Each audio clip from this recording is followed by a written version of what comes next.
Hey everybody, this is Nicole Noasad, and for a while now I've been thinking about doing this, and I just haven't had, I guess, the time, but I decided to make some time because I really like watching process videos, so I thought I would start with my hip kits, doing that with some of my pages. So I created this page here, and I'm just going to walk you through how I made it. Now, let me disclaimer this right off the get-go that this page did not turn out how I envisioned. So but that's okay. They all don't have to be the way you have them planned out to be. But and I don't really plan things often, so I don't know what I was kidding with myself. But it just didn't turn out how I like it. It's fine, but it's not exactly what I had thought it would look like. But anyway, I started off with this We Are Memory Keepers watery color background, and I really like it because it takes all the work out of it for me, because I have realized I completely suck at watercolors, and I completely suck with gesso. I'm so inspired by people like Missy and Irit, who do these great great pages, and Irit does her videos, and I've tried and I failed miserably. I think I need her to come visit, Irit to come visit me, or Missy, and show me what the heck I need to do with this gesso and gelatos and everything, because I really am awful. But it looks awesome, so I'm going to cheat and use this paper because I think it's kind of a similar effect. And I had this die cut from my silhouette just left over. It's one I had cut before and I never used, and I'm just adding some strips of paper from the kit behind it. And I wanted to leave most of the die cut open, so it's kind of a tone-on-tone thing, because that paper is pretty busy in the background. I don't want to add a lot more over top of it. So I'm just going to leave the top part with some white cardstock underneath. Okay, so now I realize that this kind of blends in a little bit too much, and there needs to be a little bit more contrast. So I'm just going to pick a different paper here for that. And I've sorted through kind of all the papers in the kit and the add-on. And I decide to go, actually, not with the green. The green was almost too green for the yellowy green that's in the paper. I decided to go back with that Amy Tangerine, that pretty floral stitched paper. And so I'm just going to trim off a chunk of that and back that behind my cardstock on a bit of an angle, because I really wanted a lot of that black to show through, because it is pretty faded.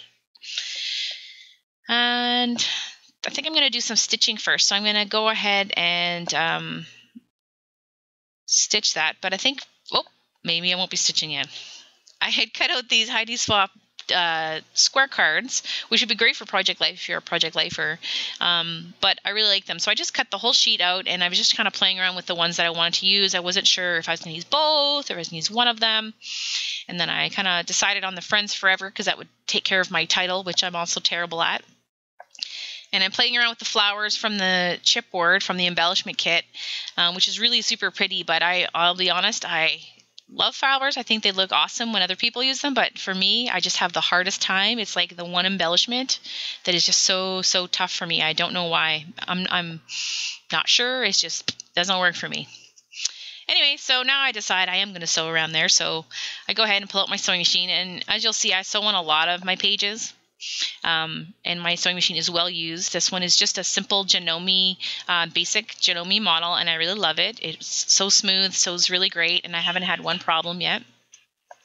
And so I'm just going to go ahead and I'm going to adhere that to the bottom of my page, and I'm adding that chipboard to the top left corner now instead of the right, but it needs something. Like, I printed my picture ahead of time in black and white because we're all wearing different colors of shirts. And so I've just decided I'm going to go ahead and layer a whole bunch of pieces of paper in behind. So I picked some of this cardstock from the paper add-on, and I kind of like this extra little green strip from the paper. I thought I might use it. You'll see later on that I don't. I spent a lot of time trimming it down for a nonsensical reason. And yes, I did add adhesive, and I will take it off later. I do that all the time. You'll see if I do a bunch of videos. And I'm just going to grab some scraps I had from the kit and kind of trim them down. I like adding triangles in behind photos, like major photo corners. I kind of like that look. So I'm going to play around with a little bit of that and add some more color into that area.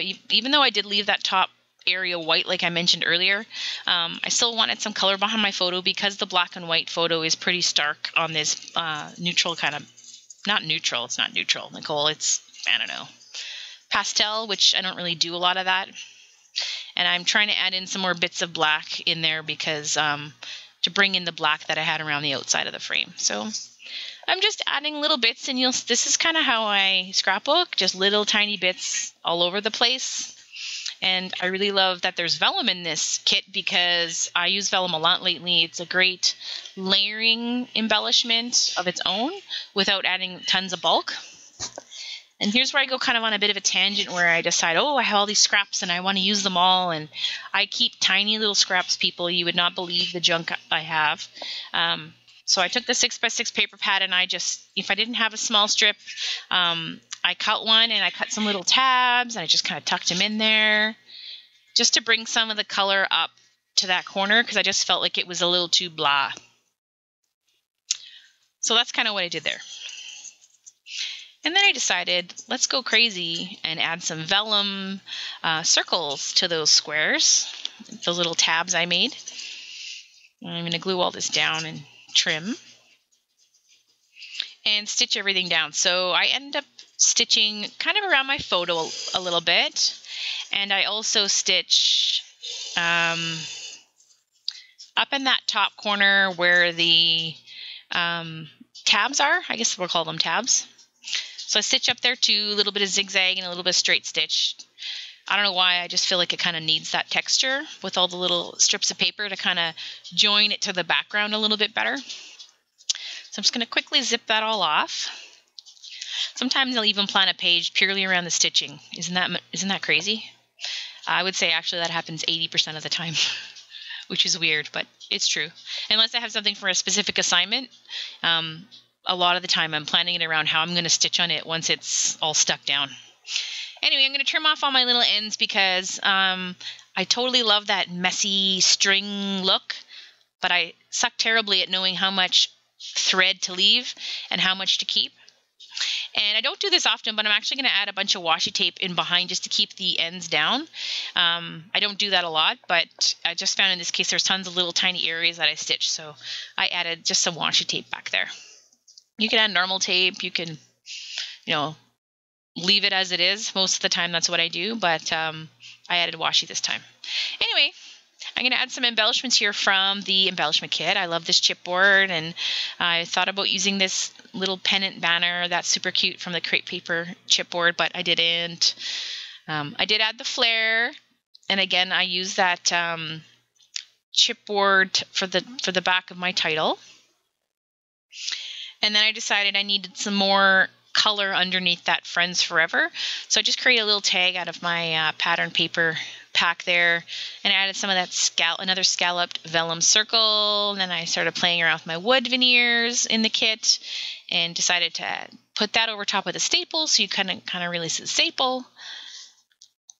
And I just kind of played around from there. And if you can see there, just where my punch was, that there's a little black dot because my black glimmer glaze that I use for my black droplets from Tattered Angels, it's smudged on my craft mat, and when I flipped my thing over earlier to put the washi on, I got a black smudge, so I can see it now and it's bothering me. And as I'm doing this whole thing, I was thinking, how the heck am I going to cover that up, because it was driving me crazy. You can see I try to scratch it, erase it off. Once it's there, people. So then I decide, maybe I could add some journaling down there because, again, I'm not great with journaling. Often I'll just do hidden journaling because my handwriting is awful and it's kind of too much effort to take out my typewriter all the time. But so I'm just kind of thinking of that in my head, how I'm going to cover that up. And I'm not super worried about it because I will later on, but I'm going to add these epoxy dots, and I have to say that I think epoxy dots are probably one of my new favorite things that were like new thing that's been invented in scrapbooking, are these epoxy dots.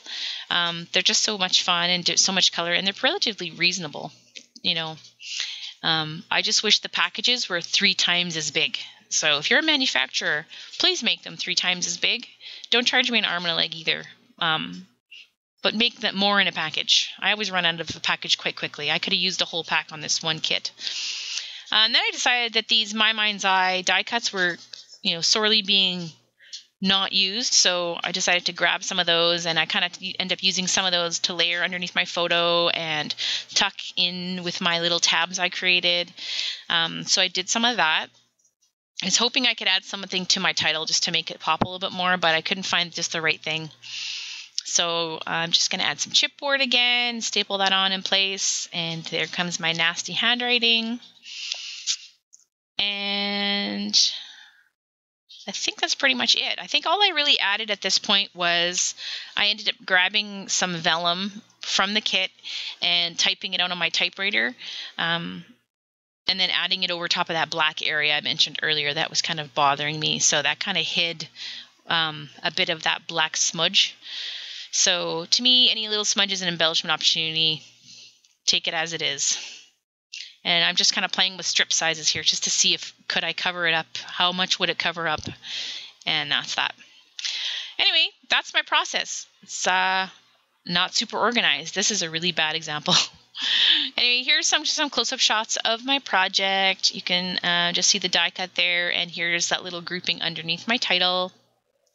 And I hope you enjoyed this video. I will see you again soon. Bye-bye.